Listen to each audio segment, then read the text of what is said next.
sí. Dime cuándo y... Empieza ya a hablar de cómo empezó la interpretación simultánea en Ok, Panamá, perdón. ok, no te preocupes. Bueno, voy a iniciar, creo, estableciendo un fundamento que es cómo empezó la profesión de interpretación simultánea en Panamá. Estamos hablando de aproximadamente por ahí por 1972, en que Panamá fue designado como sede de una gran conferencia internacional promovida por la Organización de Estados Americanos, la OEA, justamente para tratar una iniciativa norteamericana que entonces se llamó la Alianza para el Progreso. Era, por supuesto, la iniciativa a través de la cual los Estados Unidos ganaban simpatía con los países latinoamericanos a través de una ayuda, pero una ayuda orientada de alguna manera más organizada, que fue una iniciativa del presidente Kennedy antes de ese entonces. Y bueno, para ese entonces yo era ejecutivo del Hotel Panamá, el Panamá Hilton entonces. Me había estudiado hotelería, me habían contratado ahí y era el ejecutivo a cargo de todas las facilidades que el hotel tenía para reuniones y banquetes y en general todo lo que conllevaba atender la demanda de alimentos y bebidas, etc. Para entonces llegó una delegación de la OEA para hacer los preparativos de esta reunión en el hotel, porque era obviamente el único que tenía la capacidad en Panamá para este tipo de reuniones. Y tuvo que interactuar conmigo, entrevistarse conmigo, yo con ellos, para establecer cuáles eran los requerimientos logísticos y de funcionamiento que necesitaba la conferencia. Entre esos, en algún momento de la reunión, se presentó alguien que se identificó como el jefe de intérpretes de la OEA. Esta persona explicó que lo que se requería, además de todo, eran los servicios de una cantidad de intérpretes simultáneos para los 4 idiomas oficiales de la organización. Que si yo sabía si en Panamá había alguno. Y comencé preguntándole, dime, ¿qué es un intérprete simultáneo? Porque no tengo la menor idea. Me explicó que se trataba de una persona capaz de hacer traducción instantánea, oyendo a una persona hablar y entregando la traducción a través de un micrófono a receptores que utilizaban los participantes o delegados de la conferencia. Yo me sorprendió muchísimo que existiera ese animal tan raro y por supuesto dije, bueno, en realidad no tengo la menor idea, déjame averiguar. Subsecuentemente, entonces, una de las cosas que decidimos hacer fue poner un anuncio. Primero hice algunas averiguaciones y nadie sabía de nadie. Y luego pusimos un anuncio en el periódico citando a una cita, a una reunión en el hotel, a aquellas personas que pensaran que tenían la capacidad para hacer interpretación simultánea. En realidad, habíamos podido ubicar a 2 personas que trabajaban en la zona del canal, en una oficina, en un centro de escucha radial que tenía el Departamento de Estado en la zona, escuchaban las transmisiones de radio de los países latinoamericanos y tenían unos intérpretes que no hablaban, sino que escuchaban y lo que hacían era que escribían en un teletipo las partes que podrían ser de interés del Departamento de Estado de Estados Unidos. Ellos no decían ni una palabra, pero era, of sorts, una interpretación simultánea. Eso, bueno, me llamó la atención. Estas personas eran probablemente, los que me escuchan van a recordarlos, y tú a lo mejor, uno era Rubén Silvera y el otro era Talavera, que es el padre de Jenny actual. Ellos trabajaban en este centro que era un poco como confidencial, ¿no? No se hablaba mucho de esto, pero en fin. Y la otra persona que alguien me mencionó era una señora que se había dedicado a hacer traducciones médicas y que por tanto conocía la terminología y hacía reuniones médicas casi que exclusivamente. Eran teresitarias de Valdía. Bueno, quizás ellos 3 ya existían cuando yo estuve involucrado o empecé a involucrarme en este tema. Bueno, vuelvo a la reunión citada, a los traductores que pudieran hacer interpretación simultánea, y en efecto llegó el día y la hora, y en el salón había 14 personas. Entonces llegó el jefe de intérpretes de la OEA, que por cierto era un panameño, que había ido a vivir en Estados Unidos hace muchos años, terminó siendo intérprete de la OEA y ahora era el jefe del servicio de idiomas de la OEA, que incluía interpretación simultánea y traducción. Abel Willett, famoso en todo el medio de interpretación en toda América Latina, no solamente en Panamá. Abel y yo formamos una amistad muy, muy cercana justamente a raíz de este encuentro, y fue él quien me introdujo a mí accidentalmente primero en lo de la interpretación. En esa reunión de los 14 interesados llegó este señor Abel, que era un tipo muy bonachón, altísimo y grande, y dijo, bueno, para que no perdamos el tiempo, yo les voy a demostrar qué es lo que quiero saber si ustedes pueden hacer. Estaba con otra persona que traía unos documentos y le dijo a él, bueno, vamos a hacerlo primero del español e inglés. Esta otra persona empezó a leer un documento oficial típico de las conferencias de la OEA, y Abel hizo una interpretación inmediata, simultánea, por supuesto, y a todo el mundo se le cayó la quijada, ¿no? Todo el mundo se quedó y dice, qué bárbaro, ¿cómo puede hacer eso? Él volvió y repitió la experiencia del español al inglés y del inglés al español, y todo el mundo quedó sorprendido. Dice, bueno, a ver, ¿quién quiere ser el primero?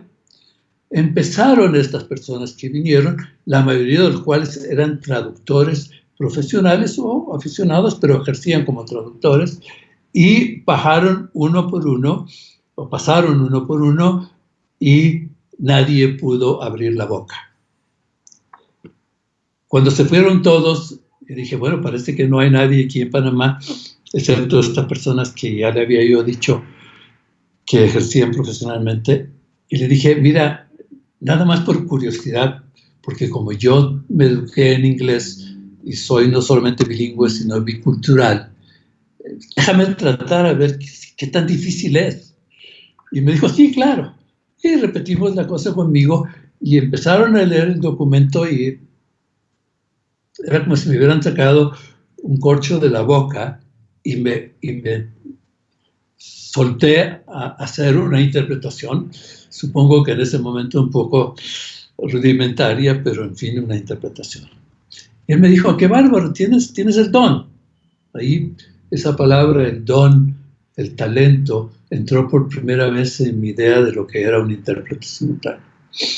Y me dijo, mira, la conferencia está internacional, estábamos quizá por el mes de mayo, es en septiembre, entrénate un poco tú mismo. Me dio algunas ideas de cómo hacerlo, a través de grabaciones, o escuchándolas, haciendo la interpretación, construyendo un glosario de términos, aquellos que por supuesto encontraba dificultad, familiarizarse con la terminología de las conferencias, que era muy particular en este tiempo y sigue siéndolo.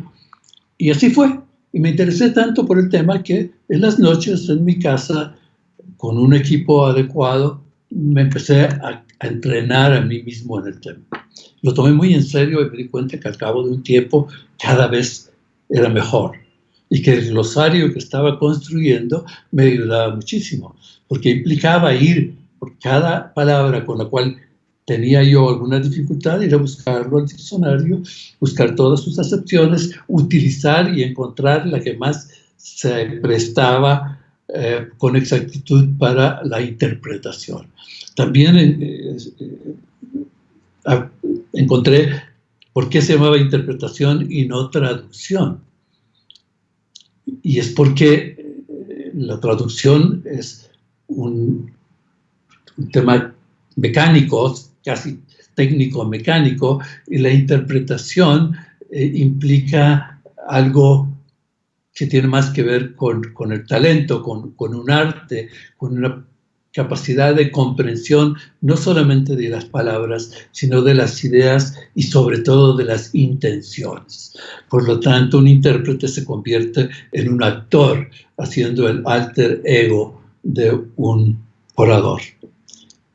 Eso es fundamental entender, la diferencia entre la traducción y la interpretación. Llegó el día de la conferencia, por supuesto, ya que no habían, con excepción de creo que Teresita Arias fue contratada, los otros dos no, porque tenían estas obligaciones de trabajo en la zona del canal. Y llegó el día, y había 4 salas, cada una con 4 cabinas de 4 idiomas de interpretación, instaladas en el hotel. Y con excepción de Teresita la pionera primera panameña, todos los intérpretes venían de diferentes países. La mayoría de América Latina, muchos venían de la sede en Washington, y eran gente que se encontraba de tanto en tanto en las conferencias de la OEA y de otros organismos internacionales en diversos países, porque en toda América Latina, para entonces, en 1972, no había más de 40 y tantos intérpretes calificados, reconocidos por los organismos internacionales. Así que era gente que se encontraba de un país a otro, y algunos pues no se encontraban nunca y eran desconocidos. Total, empezó la conferencia y dentro de mis obligaciones ver que todo estuviera bien. En los salones yo entraba a las salas de conferencia, me ponía unos audífonos para ver cómo era que funcionaba el asunto y qué tal funcionaban los intérpretes, y me sentaba ahí un rato y cada vez me maravillaba más este asunto. Me decía, yo creo que yo soy capaz de hacer esto. Para el segundo día entré en la sala de plenarias, en la sala donde estaban todos los ministros, los delegados de mayor jerarquía, y vi que una de las cabinas había solamente una intérprete y el otro espacio, porque siempre, como sabes, hay 2, estaba vacío. Y tuve el atrevimiento de meterme en la cabina y sentarme y ponerme los audífonos del intérprete que estaba en su tiempo libre en ese momento. Y un poco ver cómo funcionaba esto. La intérprete que estaba trabajando era una señora francesa, que hablaba varios idiomas y que venía, si no me equivoco, de Venezuela. Ella pasaron unos minutos, qué sé yo, habrán sido unos 15 minutos, y en algún momento ella me mira a mí y me hace una seña como que te toca.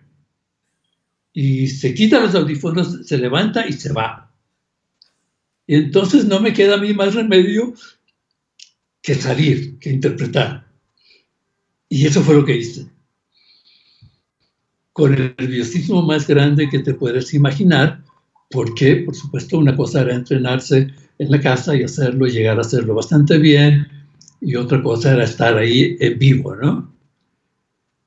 Bueno, te digo que nunca creo que había sudado tanto en mi vida. Nunca tuve un dolor de cabeza tan grande y un dolor de espalda tan grande. Y por fin miré por la ventana lateral de la cabina a ver si venía alguien muy nervioso, ya a punto de colapsar, y en eso veo entrar al jefe de intérpretes. Él me ve en la cabina, ve que estoy solo, y toma unos audífonos y se los pone, y yo dije, nada, él viene a la cabina y se sienta a escuchar. Al cabo de un rato, pues habrá dado cuenta que yo ya no podía más, y fue a la cabina, trajo otro intérprete y me reemplazaron, y salí de ahí, ya te puedes imaginar. Y me dije, óyeme, qué bárbaro, lo haces muy bien, es increíble, te has aplicado, obviamente, y te felicito. Y me dice, mira, por casualidad acabo de recibir un cable, en ese tiempo los mensajes eran los cables, de un intérprete que venía de Perú, que no puede llegar, se les presentó un problema allá, así que ¿quieres tú reemplazarlo en toda la conferencia, el resto de los días de la conferencia? Y yo dije, wow, no sé si realmente puedo. Me dice, sí, tú puedes. Me contrataron, ese fue mi primer contrato de interpretación simultánea en un ambiente formal de organismo internacional y demás. Para no hacer el cuento más largo, ese fue el comienzo de que la OEA empezara casi inmediatamente a contratarme para conferencias en otros países. Al poco tiempo ya había ido yo a países en Centroamérica, a Jamaica en el Caribe. Por lo general contrataban a los intérpretes de un país para ir a los países más cercanos. Y ese fue el comienzo de una carrera que me llevó a interpretar en más de unas 250 conferencias o congresos, reuniones de todo tipo, políticas, económicas, científicas, laborales, en fin, de todos los temas habidos por haber, trabajando para ya no solamente la OEA, sino Naciones Unidas, sobre todo la FAO y UNESCO, que hacían muchos eventos en Panamá, los de telecomunicaciones, en fin, y muchos otros. Y así me pasé por cuenta de estos organismos por 17 países de América Latina. Qué lindo. No sé, Qué lindo. es una linda historia, ¿no? Sí, de verdad, es chistosísima. Y me Sí. identifico mucho cuando dices la tensión, el dolor de cabeza, el dolor de espalda, porque creo que es algo con lo que todo intérprete se identifica. El que no ha pasado por ahí no es intérprete. No es intérprete. Pero de verdad Así que te inauguraron con broche de oro, o sea, en la OEA. Bueno, a mí, o sea, y fui, y además en ese momento, de los 40 y tantos intérpretes que había en América Latina, probablemente al empezar yo a ser intérprete reconocido, era, si no el más joven, uno de los más jóvenes. Tenía 28, 29 años en ese momento. Y nos encontrábamos pues en diferentes países. Y bueno, entré en lo que en ese momento se llamaba la mafia de los intérpretes. Y era así. Ahí había pues los capos de la interpretación, todos personas mayores, tremendamente prestigiosos, educados. La interpretación estaba en esos tiempos reservada a gente muy, muy educada, con mucha experiencia. No solamente bilingües o trilingües o lo que fuera, sino también biculturales, sobre todo en español e inglés o en portugués o los demás idiomas. Y era gente mayor en su mayoría, gente muy respetada, gente joven como yo y las otras personas que fueron entrando en esos años que eran más jóvenes, pues sentíamos un gran respeto por estos capos de la interpretación. Y bueno, nos convertimos poco a poco en sus colegas y nos ganamos su afecto y aprecio por igual. Y bueno, te puedes imaginar todas las experiencias que también se derivaron de ahí, de estar en este ambiente por toda América Latina, en la que además los intérpretes éramos, no solamente porque habíamos tan pocos, éramos considerados clave para el éxito de las conferencias. Y nos trataban al igual que a los delegados, como diplomáticos. Yo recuerdo las veces que viajé a varios países en América Latina y fui recibido al igual que un delegado en el salón diplomático del aeropuerto. Y en el entorno de las actividades de los congresos nos invitaban a todas las recepciones y los cócteles y en fin, hemos tratado igual, aparte de que para aquel entonces nos pagaban a nosotros también como ministros, si se quiere, ¿no? O sea, ese era un poco el tema, sobre todo a nivel de los salarios de América Latina. Entonces era una maravilla. Te pagaban muy bien, te trataban maravillosamente y además viajabas por todo lado. Así que en ese contexto, a poco tiempo, ya entrados los 70s, Panamá empezó a madurar como sede de eventos internacionales grandes. Pero hay un factor en particular que influyó muchísimo en esto, y es que el general Omar Torrijos, que estaba empeñado en la campaña para que los Estados Unidos reconocieran la soberanía de Panamá sobre la zona del canal y que eventualmente devolviera el canal, él y sus asesores se dieron cuenta que era muy importante ganarse la simpatía de los otros países. Y una de las formas de llegar a la gente en posiciones claves en los demás países de América Latina y del resto del mundo era las conferencias internacionales en que estas personas se reunían, de todo tipo, de Naciones Unidas, de los organismos regionales de América Latina y también de lo que entonces se llamaba, los países del tercer mundo, era el grupo de los 70 o algo por el estilo en ese momento. Y empezar el gobierno de Panamá, la Cancillería, por instrucciones del general Torrijos y sus asesores, empezaron a solicitar la sede de cuanta conferencia aparecía por ahí en el ámbito de los organismos internacionales, incluyendo el Banco Interamericano de Desarrollo, el Banco Mundial, etcétera.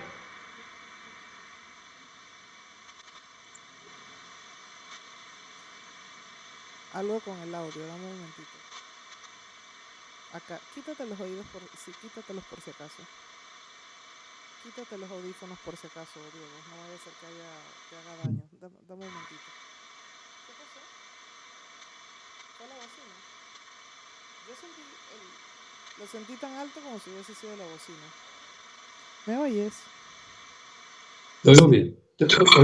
Acá es que te escucho raro yo a ti. ¿Hay algún short ahí? ¿Es la comunicación acá, Osvaldo? ¿El mixer o la computadora? La conexión de internet. Ok. Háblame, Diego, un poquito. Sí, hola. Si Ya, quieres comienzo esta última parte no, te de nuevo. escucho bien. A ver, la última partecita de Torrijos, gran estadista, buscando congresos para que fueran en Panamá, porque se dio cuenta que era relevante para los efectos de su causa, ¿no? Bueno, ese inicio de Panamá como sitio estratégico para... No, Es la conexión, dame un segundito. sí, es una conexión de cable. ¿Es del lado de nosotros o del lado de él? ¿Cómo está la conexión? Dame un momentito, estoy haciendo una prueba de la conexión acá para ver Es cómo un está. cable medio suelto por ahí. Es un conector medio suelto por ahí. Muy típico. Disculpa. Me vine a este lugar justamente porque aquí tenemos una conexión más sólida, se supone. Es una conexión muy sólida, es la que estamos tratando de usar ahora para varios proyectos que tenemos en puerta. Pero sí, estamos a 150 y pico megabytes, we're fine. Sí. ¿Estamos bien? No pasa nada, seguimos, estamos a buena conexión. Debe ser, es internet, no es perfecto. Un glitch, sí. Pero estamos bien. Suena más como un contacto de alguna de las conexiones. A veces cuando están un poco flojos hacen típicamente este tipo de ruidos. Sí. Los cables.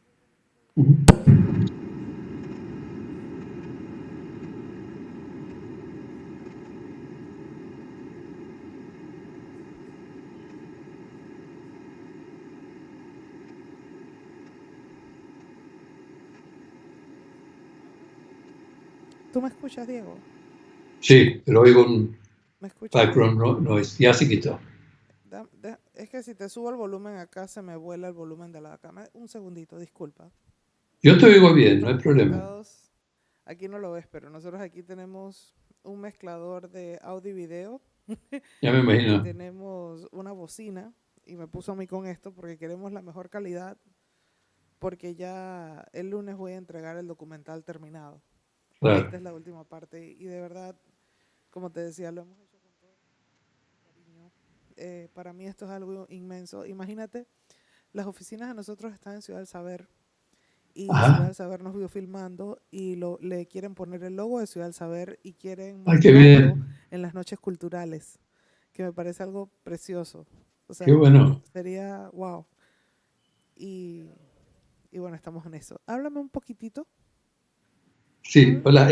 Por cierto, el director de la Ciudad del Saber es una persona que me conoce muy bien y con él hemos hecho muchas cosas. Él estuvo también bastante involucrado en todos estos principios de las reuniones internacionales en Panamá y demás. ¿Cómo es que se llama? Podemos volver, Diego. Vamos a seguir. Okay. Ok, entonces nos hablaste de esa parte que creo que es hermosa. Te quiero preguntar un poquito sobre cómo era bueno, ya dijiste cómo era el mercado de interpretación en los 70s, que eran intérpretes de mucho prestigio y todo lo que conllevaba ser intérprete, etcétera. ¿Qué me puedes decir sobre la época vamos a volver a esa época de Torrijos, ese lobbying y cómo pone a Panamá en el mapa internacional en cuanto a la comunidad internacional, Panamá como sede de congresos, que parece que la historia se repite porque ahora está volviendo, Panamá está en boga, ¿no? Háblame un poquito sobre eso. Bueno, como te decía, Torrijos tuvo la visión, entre otras tantas cosas relacionadas con el que Panamá pudiera ejercer su soberanía sobre la zona del canal y eventualmente recuperarla. Una de las cosas que él vio era que, siendo Panamá un lugar estratégico para tener reuniones por su posición geográfica, por sus mismos atractivos y demás, el gobierno empezó a solicitar la sede de cuanta conferencia internacional se presentaba en el ámbito de los organismos internacionales y de otras organizaciones de todo tipo, porque traerlos a Panamá representaba una oportunidad para plantear el caso de Panamá, para plantear la posición de Panamá ante los Estados Unidos. Esa fue una estrategia muy válida. De entre todas las cosas que se hicieron a nivel diplomático, esta yo creo que fue una de las más interesantes, porque en efecto durante esos años vinieron a Panamá, pues teníamos una conferencia importante prácticamente una vez al mes.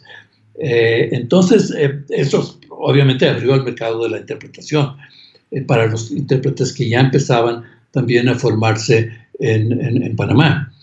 Y no solamente eso, sino que a raíz de que una de esas iniciativas de traerse conferencias a Panamá fue la de traer una sesión del Consejo de Seguridad de Naciones Unidas, el gobierno transformó lo que es la Asamblea, el recinto de la Asamblea Nacional, en un lugar de conferencias a la imagen y semejanza del salón del Consejo de Seguridad de Naciones Unidas. Y entonces, tras esa reunión del Consejo de Seguridad de Naciones Unidas, lo que siguió y el resto de conferencias que seguían viniendo tenían lugar en este recinto, que se convirtió de facto en un centro de convenciones que Panamá no tenía. Era el Hotel Panamá o este centro de convenciones, este centro de congresos, que era la Asamblea, que en ese tiempo no existía, no sesionaba, porque la Asamblea, pues, en los años de la dictadura, no funcionaba. Así que, por supuesto que toda esta parte que te cuento como preámbulo a lo que tú habías mencionado sobre el interés de lo que siguió, que fueron las negociaciones entre los Estados Unidos, delegaciones de Estados Unidos y Panamá, y los países observadores.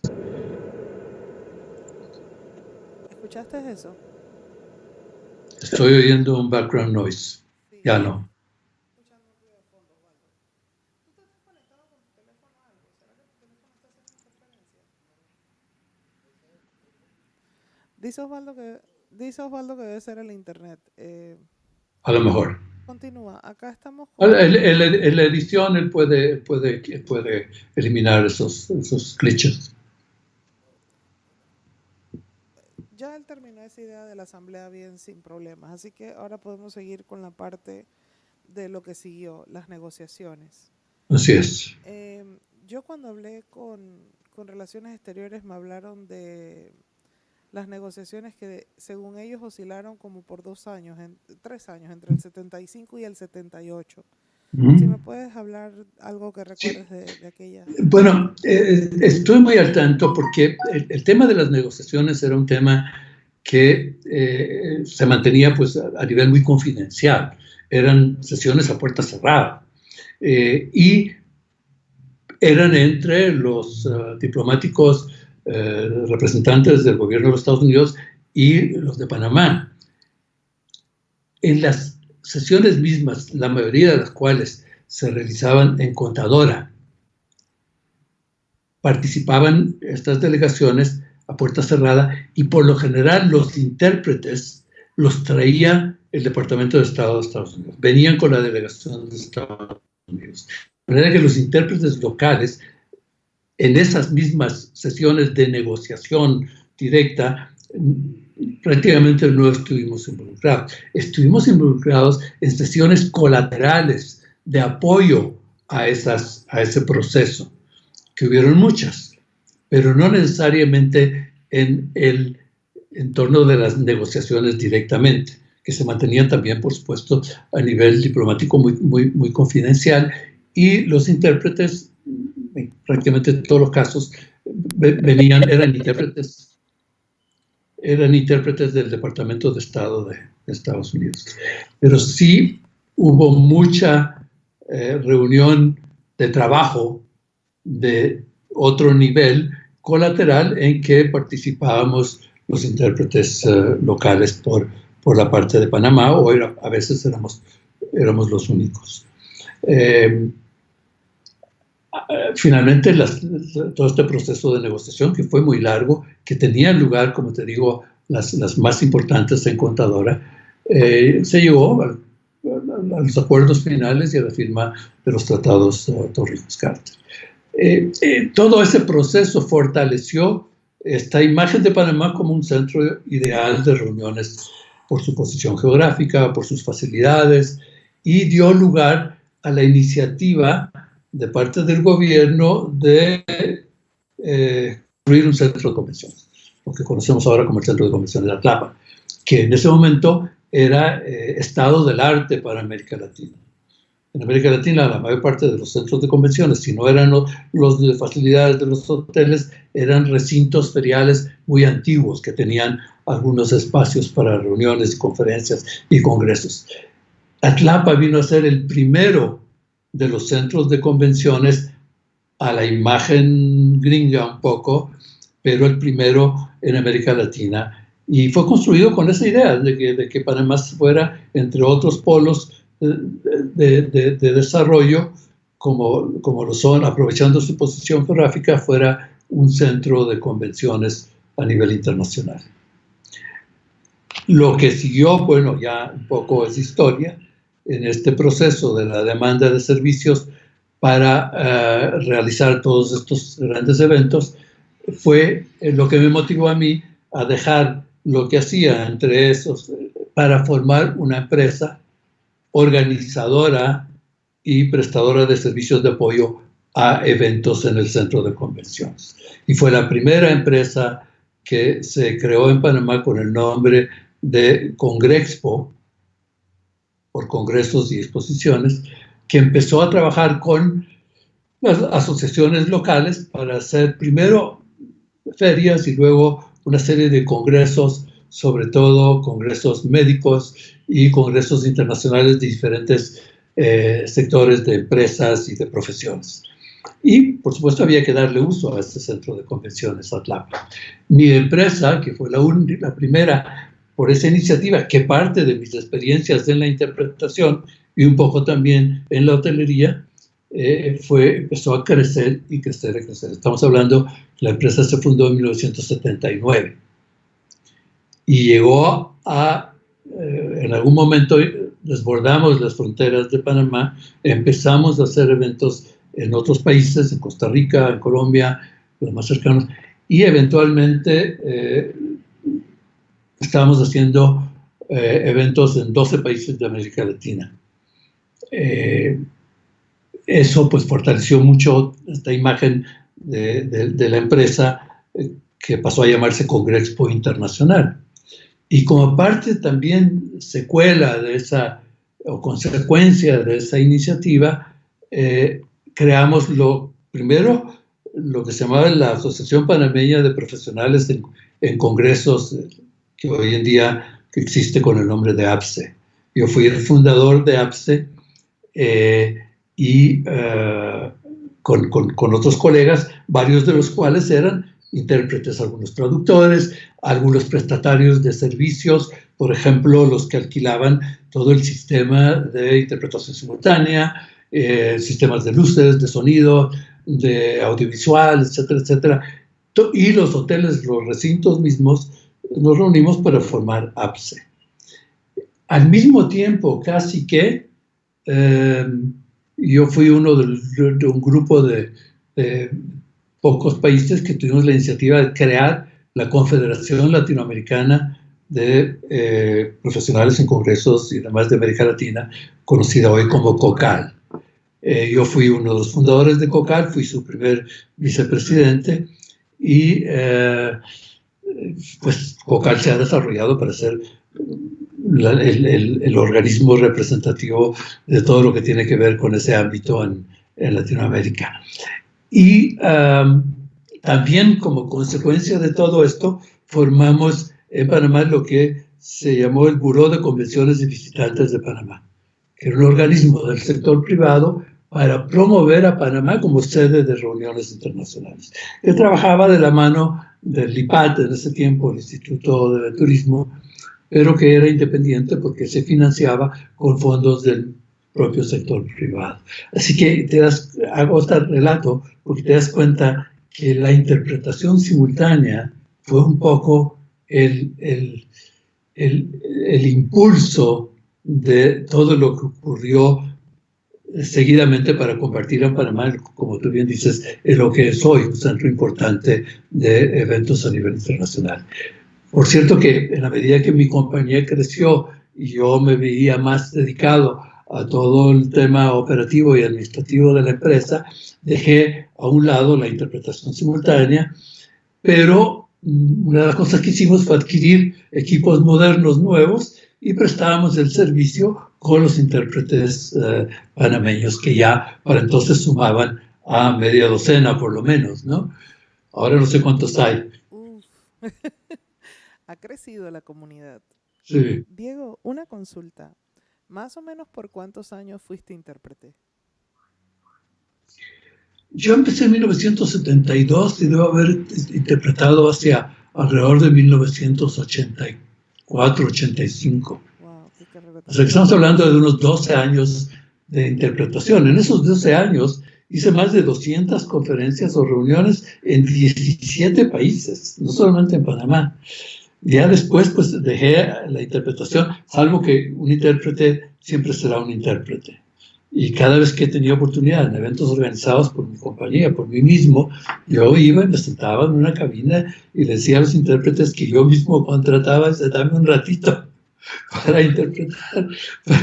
Y es así como que todavía, no me acuerdo la última vez que lo hice, pero yo vendí la compañía hace 10 años ya. Y un poco me semi-retiré y me convertí en un consultor a nivel internacional en todo este tema de la realización de eventos y de las facilidades que se requieren.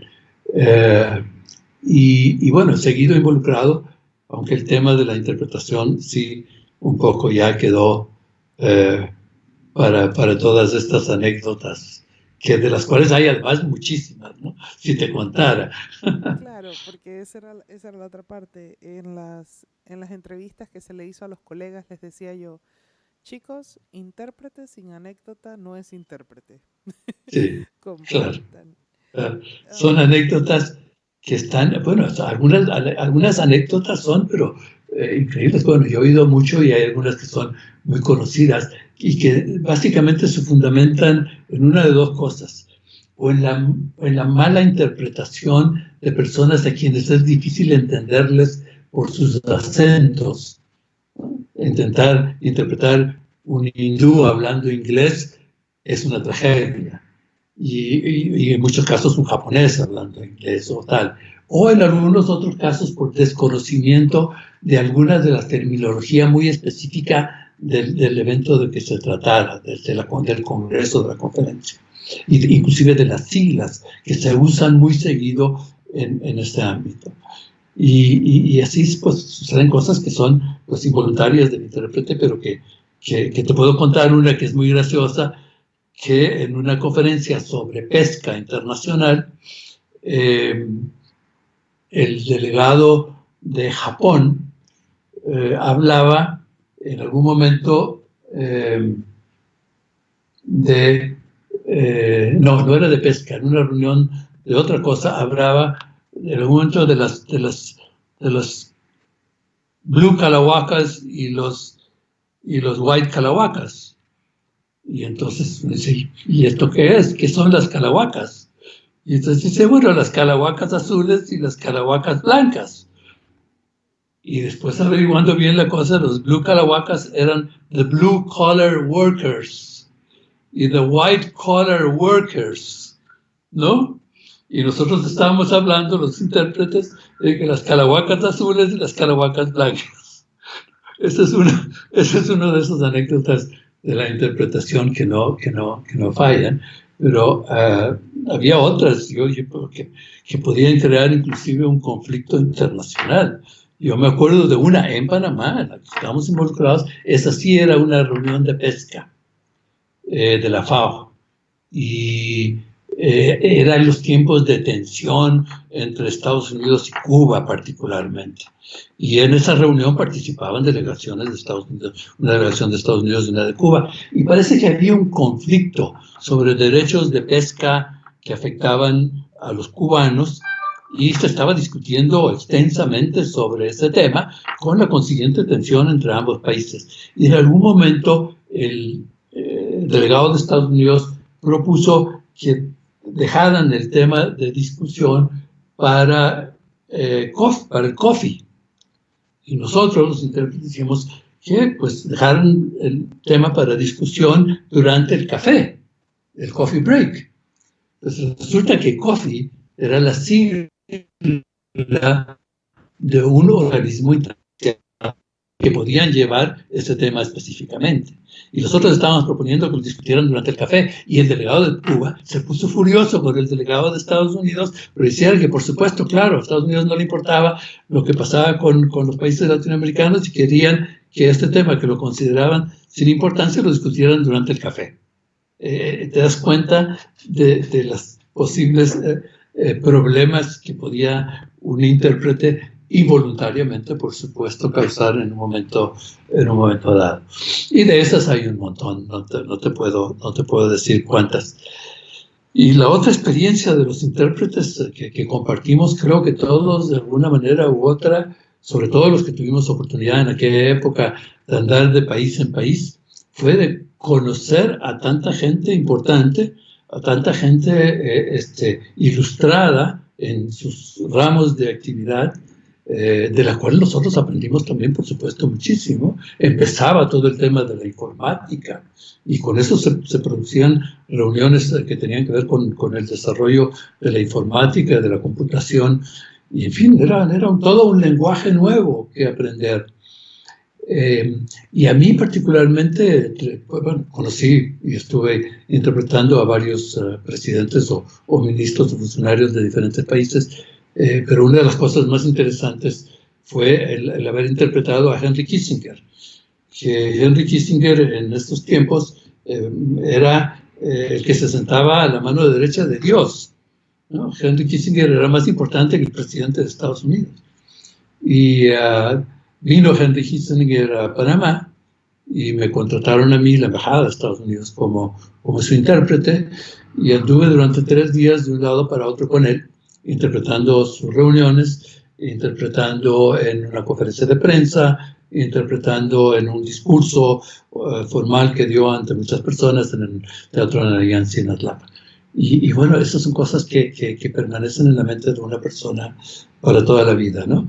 Como te digo, Kissinger era como hablar de, creo que la única otra persona en ese tiempo que tenía, cuyo nombre irradiaba algún tipo de carisma especial a nivel universal, era Fidel Castro, a quien también tuve la oportunidad de interpretar en una ocasión.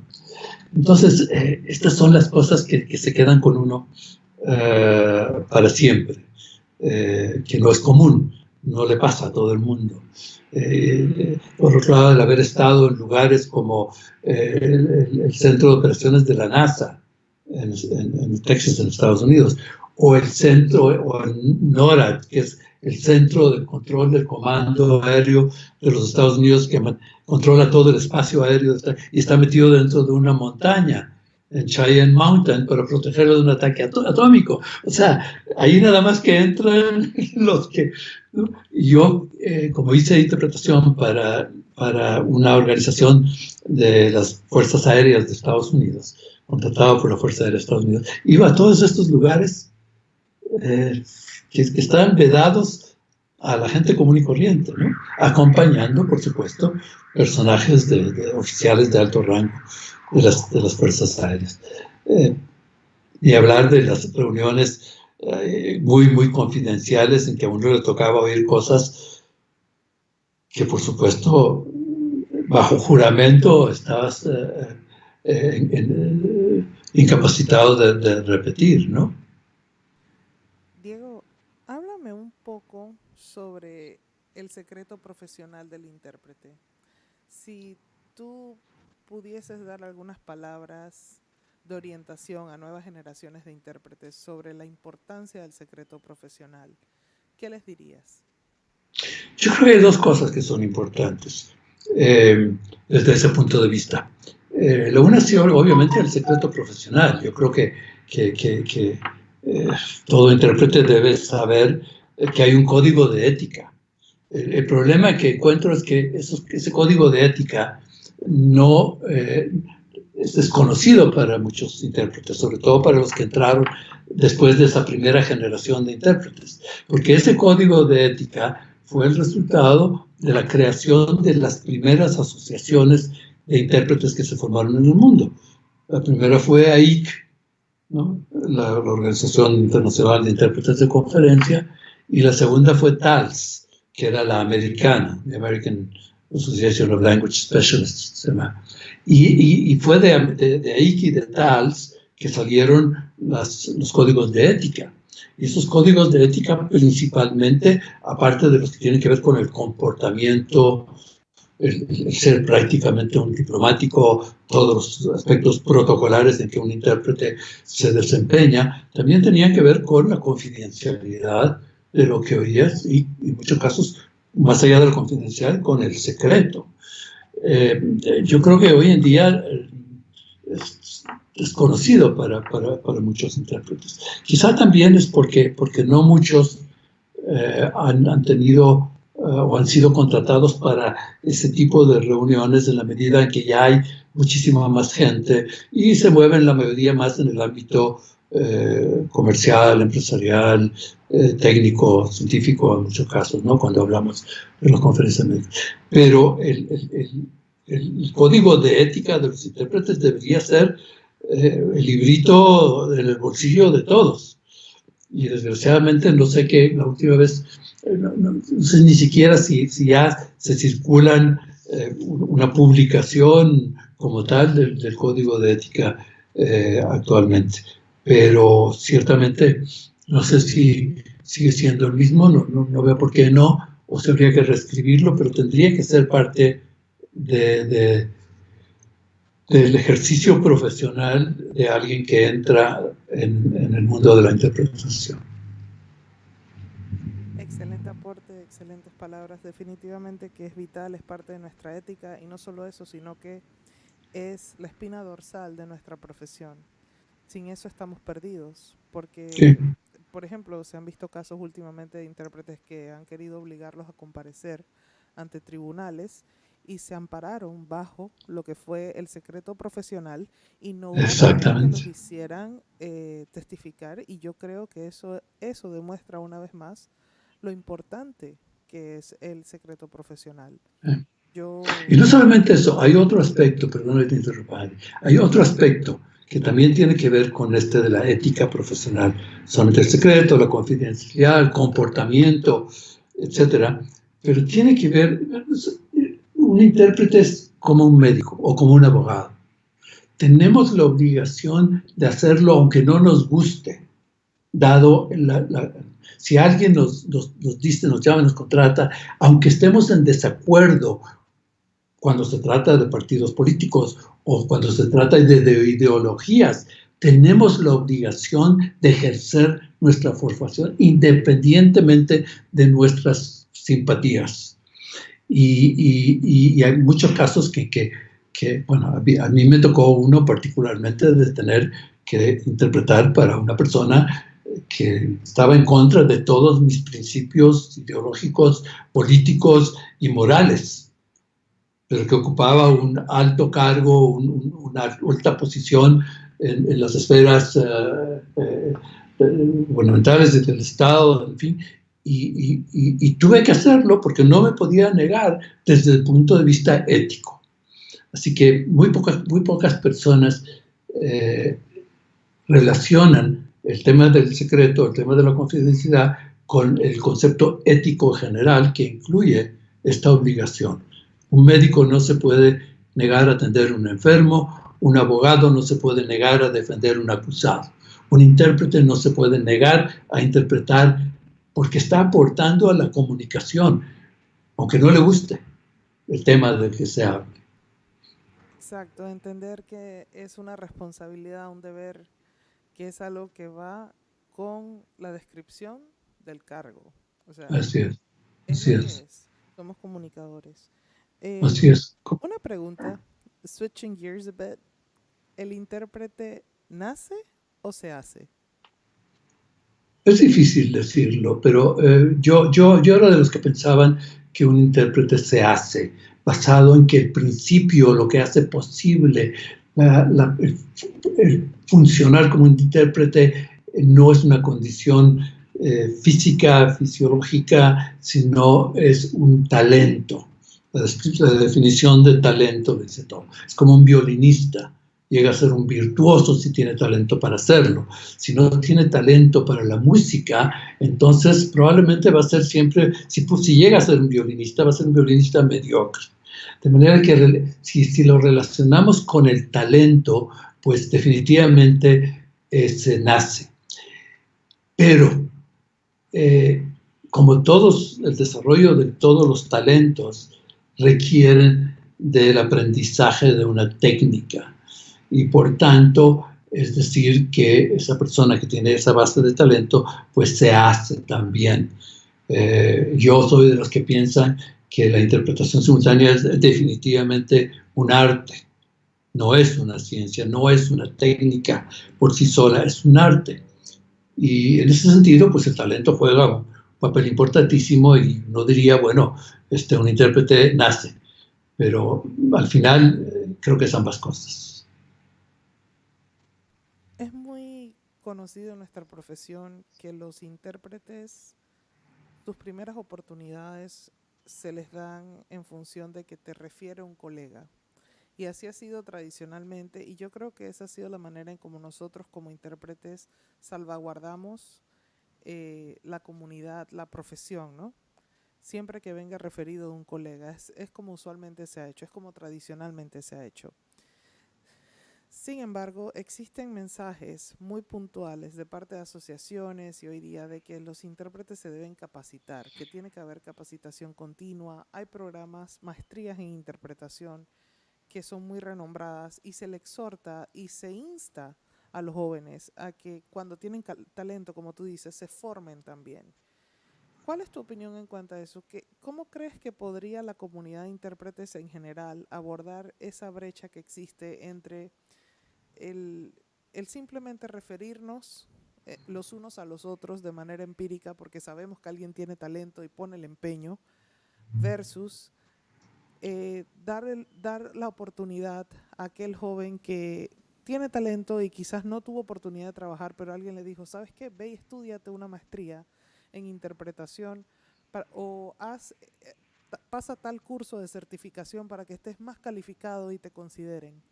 ¿Cómo crees tú que podría la comunidad de intérpretes en general abordar esa brecha entre los que tienen formación pero no tienen experiencia y los que tienen experiencia pero no tienen formación? Bueno, eso fue siempre un problema. Pero vuelvo un poco al ejemplo de los médicos, la profesión médica. Quien refiere un médico a un paciente es el mismo médico, porque nadie sabe mejor que él que el médico al que está refiriendo es bueno, que estudió, que completó su formación, que tiene experiencia y por tanto sé que es natural que un colega sea el que en primera instancia refiera a otro colega. Sin embargo, hay este aspecto de cómo empieza alguien, sobre todo antes, donde no había una capacitación formal. Yo entré en la interpretación por accidente, por chiripa, por fuerza, porque me interesó, porque me gustó y porque evidentemente tenía el talento, tú también, como muchos otros.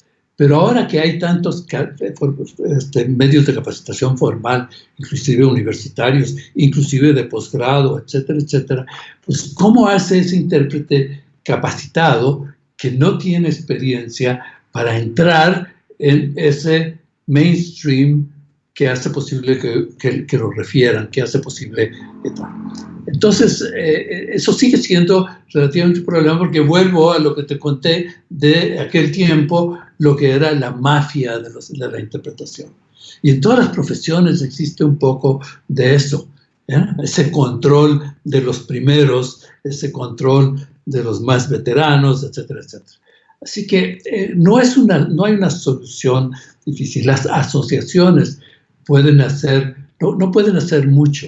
Las asociaciones pueden, en el mejor de los casos, emitir una certificación, siempre y cuando esta certificación esté bien fundamentada con conocimiento de quien la da, para ayudar a esos nuevos intérpretes a tener más credenciales. Mire, yo tengo esta certificación, yo estudié, aquí está mi cosa. Antes no había eso, ni certificación, ni diploma. Y el tema sigue siendo un poco el mismo. Cuando la demanda excede a la oferta, hay oportunidad para todo el mundo. Pero cuando la oferta excede a la demanda, allí es donde los que ya están bien establecidos tienen en su mayoría el control. Y siempre fue así. Es un poco, ¿qué te digo? El que un intérprete empiece, primero que ciertamente tiene que ser un buen intérprete. Y la calificación de buen intérprete, los primeros en darla son los colegas, que son los que lo escuchan y lo entienden. También son, en algunos casos, los organizadores que ya oyeron o los participantes que dijeron, ¡ay, qué buen intérprete! A mí me tocó una vez hacer la interpretación del inventor del corazón artificial, un doctor Jarvik, que vino a Panamá para dar una conferencia ante 400 médicos. Y a mí me llamaron de un día para otro. Y yo dije, ¿y ahora qué hago? Me leí de un día para otro todo lo que pude sobre el corazón artificial, pero no era suficiente. Afortunadamente ya llevaba algún tiempo haciendo congresos médicos. Bueno, el señor habló por 1 hora y media sin parar. Y yo, de alguna manera, me sentí y hablé como él habló. Y al final pidieron médicos a felicitarme y decir, ¿usted es médico? Bueno, es porque llega uno, el cerebro de los intérpretes